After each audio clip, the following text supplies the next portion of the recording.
سألني بعض الناس عن معجزات المصطفى صلى الله عليه وسلم، فقلت لهم سترون اليوم معجزة من معجزات المصطفى صلى الله عليه وسلم. من الذي جمع هذه الجموع؟ أليس حب رسول الله؟ فهل هنالك معجزة أكبر من هذه المعجزات الخالدة ونحن بيننا وبين رسول الله 1450 عاما وما زالت ذكراه تحرك القلوب وتحرك البشر؟ إذا ذكر انطلق الجميع نحو ذكره. لا تحسبوا أن هذه الاجتماعات فقط هنا، بل هي في كل مكان في العالم. الناس إذا سمعوا أن هنالك المولد والذكر والصلاة على النبي تهف قلوبهم لحضور هذه المجالس، لأنه صلى الله عليه وسلم أمر بها. ഇന്ന് ഒരാൾ എന്നോട് ചോദിക്കുകയുണ്ടായി, റസൂലുള്ളാഹി സ്വല്ലല്ലാഹു അലൈഹി വസല്ലമ തങ്ങളുടെ ഏറ്റവും വലിയ അമാനുഷികത എന്താണെന്ന്.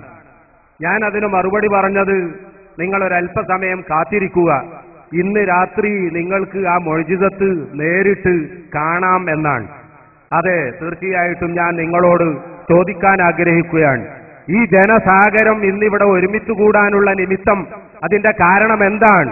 ഹുബ്ബുർ റസൂലി സ്വല്ലല്ലാഹു അലൈഹി വസല്ലം, ആ റസൂലുള്ളാഹി സ്വല്ലല്ലാഹു അലൈഹി വസല്ലമ തങ്ങളോടുള്ള സ്നേഹം, ആ പ്രേമം, അത് ലോകത്തെ മുഴുവൻ ജനങ്ങളെയും ഒന്നിപ്പിക്കുകയാണ്, അവരെ ഒരുമിച്ച് കൂട്ടുകയാണ്.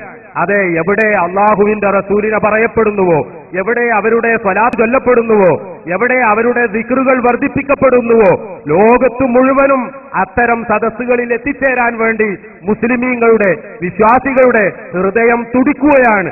അതെ, ഇത് തന്നെയാണ് അവരുടെ ഏറ്റവും വലിയ മുഅ്ജിസത്തായി നമുക്ക് എപ്പോഴും പറയാനുള്ളത്.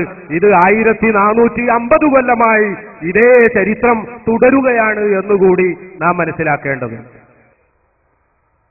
في الأخلاق كانت تعليمات رسول الله صلى الله عليه وسلم مطلقة عامة تشمل الجميع، حينما وصانا بالجار وقال والله لا يؤمن من بات وجاره جائع، لم يقل إذا كان من اللون هذا أو الجنسية هذه أو الديانة هذه، وإنما للجار حق مطلق بعيد عن غير الحقوق.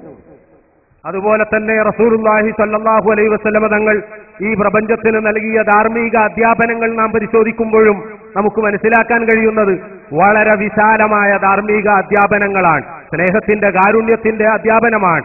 അയൽവാസിയെ സ്നേഹിക്കുന്നതിനെ സംബന്ധിച്ചുള്ള ആ പ്രാധാന്യം എടുത്തു പറഞ്ഞുകൊണ്ട് അള്ളാഹുവിന്റെ റസൂല് പറയുകയുണ്ടായി, അയൽവാസി പട്ടിണി കിടക്കുമ്പോൾ വയറ് നിറക്കുന്നവൻ ഒരിക്കലും വിശ്വാസിയാവുകയില്ല എന്ന്. ഇവിടെ അയൽവാസിയുടെ നിറമോ അവന്റെ മണമോ അവന്റെ വർണ്ണമോ അവന്റെ മതമോ ഒന്നും തന്നെ റസൂലുള്ളാഹി സ്വല്ലല്ലാഹു അലൈഹി വസല്ലം തങ്ങൾ പരിഗണിച്ചില്ല. അയൽവാസി എന്ന സ്വഭാവത്തിൽ ആരൊക്കെ പെടുന്നുവോ അവനോട് മുഴുവൻ കരുണ കാണിക്കണമെന്ന വിശാലമായ സന്ദേശം. إذا رأيتم الرجل متكبر ويعتدي على الناس إما بلسانه أو بيده أو بالمكائد، فلا يمكن أن يكون هذا الرجل مس قلبه حب رسول الله صلى الله عليه وسلم، لأن رسول الله رحمة، وما يدخل ولا تدخل محبة الرحمة إلى القلب إلا وجعلت محب رسول الله رحيما، ليس قاتلا ولا صعبا ولا سيء الخلق وليس من الذين يسيئون إلى الناس. അകാരണമായി മനുഷ്യരെ ആക്രമിക്കുന്നവർ നാവുകൊണ്ടോ അല്ലെങ്കിൽ കൈകൊണ്ടോ മറ്റേതെങ്കിലും തരത്തിൽ മറ്റുള്ള ആളുകളെ ആക്രമിക്കുന്ന ആളുകൾക്ക് ഒരു കാര്യം നമുക്ക് ഉറപ്പിച്ചു പറയാം, അവരോട് അവരുടെ മനസ്സിൽ ഹുബ്ബുർ റസൂൽ സല്ലല്ലാഹു അലൈഹി വസല്ലമ തങ്ങൾ ഒരിക്കലും തൊട്ടു നീണ്ടിട്ടില്ല. അവർക്ക് മഹബ്ബത്തുർ റസൂൽ ഇല്ലേ ഇല്ല.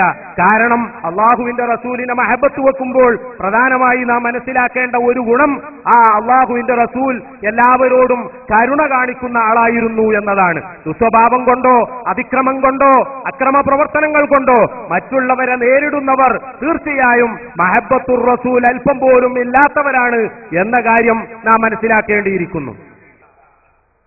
إذن لا تستمعوا للمخربين والمتطرفين والإرهابيين، والله هؤلاء لا يمثلون الإسلام ولا يمثلون رسول الله صلى الله عليه وسلم، ولا يمثلون إلا أهواءهم وما سول لهم الشيطان في عقولهم. അതുകൊണ്ട് തന്നെ എനിക്ക് നിങ്ങളോട് ആഹ്വാനം ചെയ്യാനുള്ളത് ഭീകരവാദികളോട്, തീവ്രവാദികളോട്, അതുപോലെ തന്നെ വിഘടനവാദികളോട്, അവരൊന്നും പറയുന്ന ആശയത്തിലേക്ക് ഒരിക്കലും നിങ്ങളാരും പോകാൻ പാടില്ല. അവർ അള്ളാഹുവിനെ പ്രതിനിധീകരിക്കുന്നില്ല, അവർ അള്ളാഹുവിന്റെ റസൂലിനെ പ്രതിനിധീകരിക്കുന്നില്ല.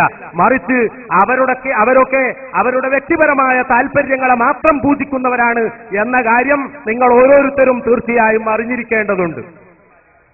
البشرية كلها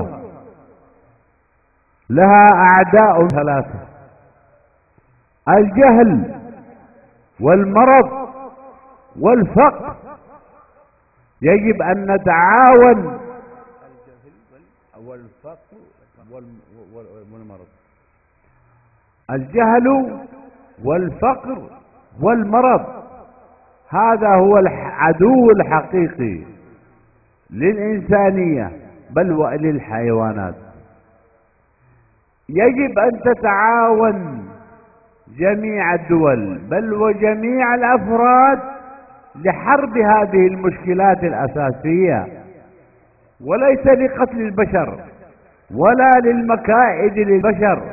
الله أمرنا أن نتعارف وأن نتبادل المنافع، ولم يأمرنا بتخريب هذا الكوكب الذي نعيش فيه، بل أمرنا بعمارته وجعلنا مستخلفين فيه.